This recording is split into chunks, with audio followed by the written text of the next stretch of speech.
for internal and external rotation, we're going to do sitting, and we're also going to do prone measurements. There's a way of doing it supine, but again, that's more of just a passive measurement. So the two that we're going to be doing, sitting and prone. So once they get onto the table, again, making sure that they have neutral hip alignment, so that if they're AB abducted, they might have a tendency to start to like externally rotate at the hip just from the hips falling off. So you don't want to get any type of false starting spot. So Mike looks in a pretty good neutral position now. So the fulcrum alignment is going to be just kind of, you're thinking of the axis of rotation of what's happening at the hip. That axis of rotation is coming this way. So the text talks about like a dot through mid patella, but at the end range of the motion, just make sure that you're looking back and seeing that, does that still make sense a little bit? If the patella tracks laterally, you're not going to be over here because that axis of rotation is still coming right at the therapist. So being able to give them tactile and visual cues as opposed to saying bring your hip out, they might indicate that that means this. So are you able to bring your foot out towards my hand? Good, and return. And can you bring the foot in the opposite way and relax? So what else did he do there along with rotate? Yep, so go ahead and rotate. There we go, so, and relax back. So again, something that might be noted, like in a comment section, like on your, with slight hip flexion, if you see that it's more significant as he hits end range motion and he starts to flex like that, again, using some cues to then say, that this is as far as I want you to go. So for internal rotation, can I have you bring your foot out? Hold there. And midline on the tibia is the distal arm. Fulcrum is the axis of rotation, and then you're perpendicular with the floor. Go ahead and relax. And we've got 33 degrees actively. So what you all want to make sure is that there's also no compensation coming up at the lumbar spine or at the hips. So if I'm starting to crank them and he's starting to get motion there, I go and I hit the first bit of resistance, and I can start to see the hip hike just slightly.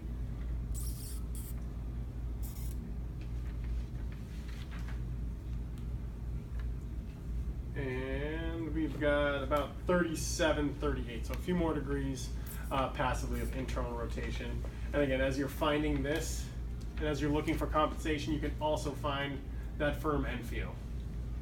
So again, just kind of a couple birds with one stone kind of thing. So are you able to bring your foot in? Go ahead and relax. And again, one more time. And he's flexing the knee a little bit too, but again, we're okay there. So for his external rotation, he is at 25. Norms for these are 45 and 45. And then again, passive, starting to see where you feel that resistance or substitution pattern of motion. There we go.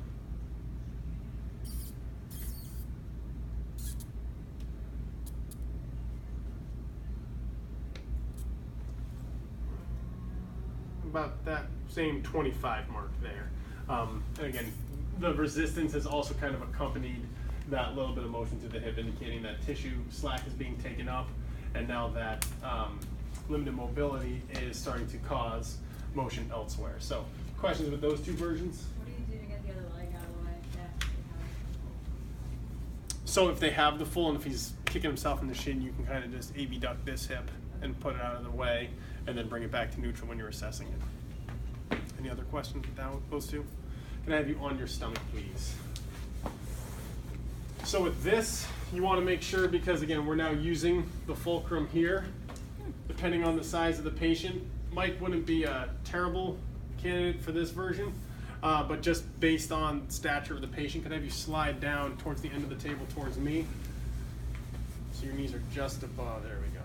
I'm gonna have you relax there. So now it's a little bit easier to align. You slide down just a little bit more towards me, please. There we go. So now you can get that, kind of directly on the axis of rotation. So again, you can use some tactile cues. Gravity helps here, so don't let them just fall and whip into internal or external rotation. So I'm gonna have you bring your leg out towards the hand that you feel over here on the outside, and then relax, and come back to this side now. So you see how he's starting to bring the ASIS up, so go ahead and relax. All right, bring your foot to the outside again for me, please.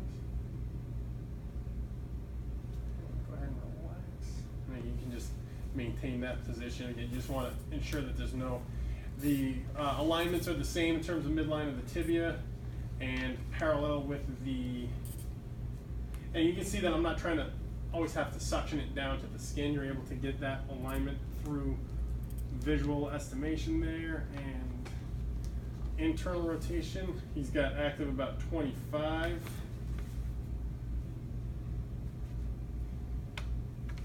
And so you can kind of start, can you see that motion there? Yeah. As it's coming up? So I feel the tissue stop here.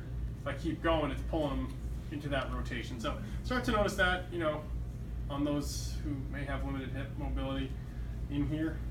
Any pain with that, Mike? Assessing response. And with that, we got 30 degrees internal rotation. So any questions with those, with that one? You bring your foot in and across for me. Relax back down. Bring it in again. Stop there. So again, you can control so that you can isolate hip motion, so you're not giving them more credit for motion that's coming through the lumbar spine. Again, external here is 24. Go ahead and relax. You can see the whole trunk start to rotate too. So I'll stop there.